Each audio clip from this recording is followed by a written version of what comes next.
കഴുത എവിടെ പോയി? എന്തിനാണ് അമ്മ എന്നെ എപ്പോ നോക്കിയാലും കഴുത കഴുത എന്ന് വിളിക്കുന്നത്? എനിക്കൊരു പേരില്ല അമ്മേ. ഞാൻ ഗ്രേസി എന്ന് വിളിച്ചാൽ നീ വിളി കേൾക്കില്ല, കഴുത എന്ന് വിളിച്ചാൽ നീ വിളി കേൾക്കും.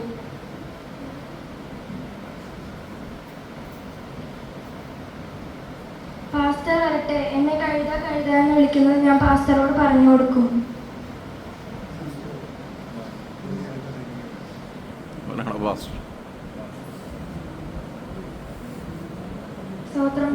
സ്തോത്രം. എന്തൊക്കെയുണ്ട് വിശേഷങ്ങൾ? ബൈബിൾ സ്റ്റഡി എല്ലാം പഠിച്ചു? നോട്ട്ബുക്ക് കൊണ്ടുവന്ന് ഞാൻ നോക്കട്ടെ. പാസ്റ്റർ, ഫസ്റ്റ് എനിക്കൊരു കംപ്ലൈന്റ് പറയാനുണ്ട്. അമ്മ എന്നെ എപ്പോ നോക്കിയാലും കഴുത കഴുത എന്ന് വിളിക്കുന്നു. എനിക്കൊരു പേരില്ല പാസ്റ്റർ. ഓ, ഇതാണോ കംപ്ലൈന്റ്? കഴുതയ്ക്ക് ബൈബിളിൽ നിന്ന് അനുഗ്രഹമായ പല കാര്യങ്ങളും പഠിക്കാനുണ്ട്. നീ ഇവിടെ ഇരിക്കും, ഞാൻ പറഞ്ഞത്. നമ്മൾ ഓരോരുത്തരുടെയും ചെറുപ്രായത്തിൽ ബുദ്ധിയില്ലാത്ത കഴുത, മടിയനായ കഴുത, കാത് കേൾക്കാത്ത കഴുത എന്നൊക്കെ വിളിച്ചിരിക്കാം.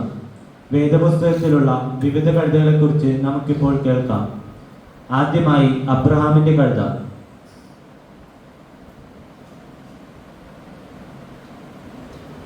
ദൈവത്തിന് സ്തോത്രം. ഞാൻ അബ്രഹാമിന്റെ കഴുത.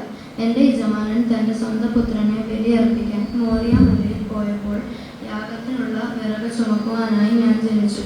എൻ്റെ യജമാനനെ കുറിച്ചുള്ള ദൈവത്തിൻ്റെ പദ്ധതി നിറവേറ്റാൻ എന്നെ ഒരു ചെറിയ ഉപകരണമാക്കി. അതിന് ഞാൻ ദൈവത്തിന് നന്ദി പറയുന്നു. സ്തോത്രം. ഈ കഴുതയെക്കുറിച്ച് ഉൽപ്പത്തി 22:3 കാണുന്നു. ഈ കഴുതയെ പോലെ നിങ്ങൾക്കും ഒരു സാക്ഷ്യം പറയുവാൻ കഴിയുമോ? ഇങ്ങനെ സത്യസന്ധനായ ഒരു കഴുതയെ ദൈവം അന്വേഷിക്കുന്നു. അടുത്തതായി യാക്കോബിന്റെ കഴുത.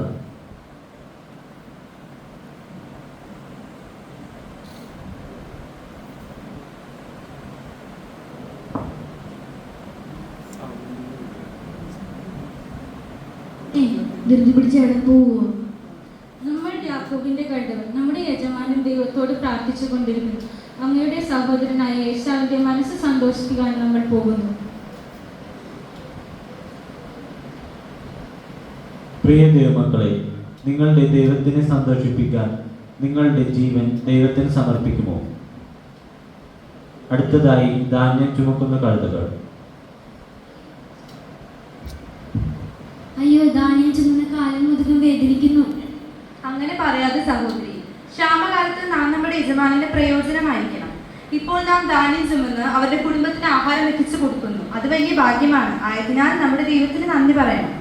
സഹോദരി പറഞ്ഞത് ശരിയാണ്. ഈ ക്ഷാമകാലത്ത് നമ്മുടെ യജമാനന് വേണ്ടി ധാന്യം ചുമക്കാൻ നമുക്ക് ഭാഗ്യം ലഭിച്ചല്ലോ.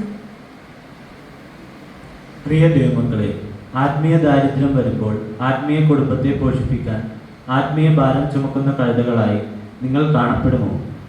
ഇങ്ങനെയുള്ള കഴുതകളെ നിങ്ങളുടെ മധ്യേ ദൈവം തേടിക്കൊണ്ടിരിക്കുന്നു. ധാന്യം ചുമക്കുന്ന കഴുതകളെക്കുറിച്ച് ഉൽപ്പത്തി 42:2-6 കാണുന്നു. അടുത്തതായി ബിലയാമിന്റെ കഴുത.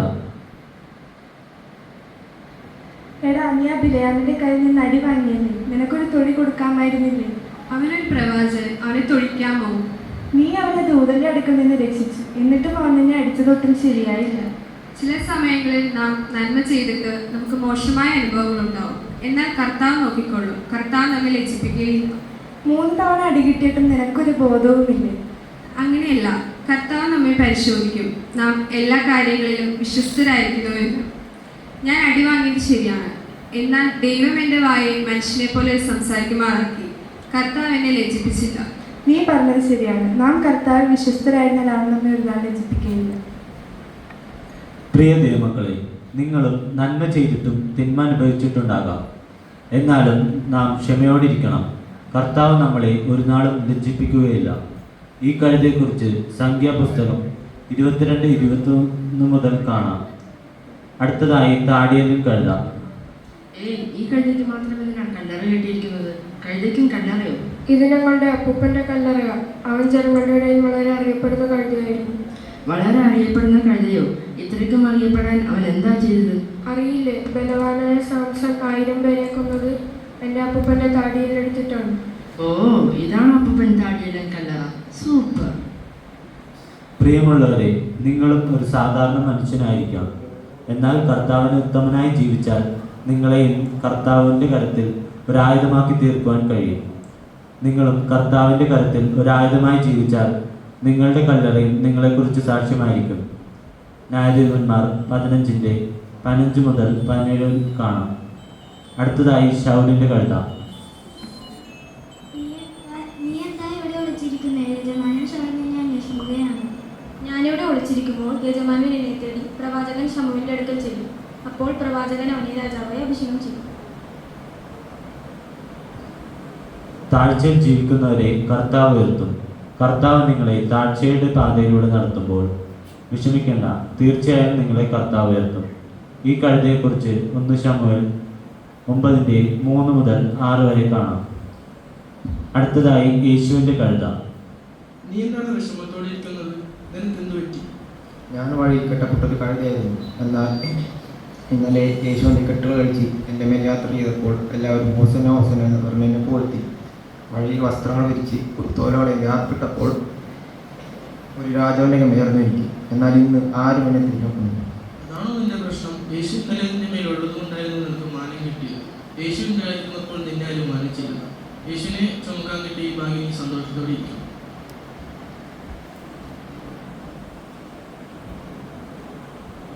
ദൈവജനമേ, നിങ്ങളും ഞാനും ഒരു കെട്ടപ്പെട്ട കഴുതയായിരുന്നു. എന്നാൽ യേശു നമ്മെ കണ്ട് ഈ വഴിയിൽ നിന്നും കെട്ടഴിച്ച് തനിക്കായി തിരഞ്ഞെടുത്തു.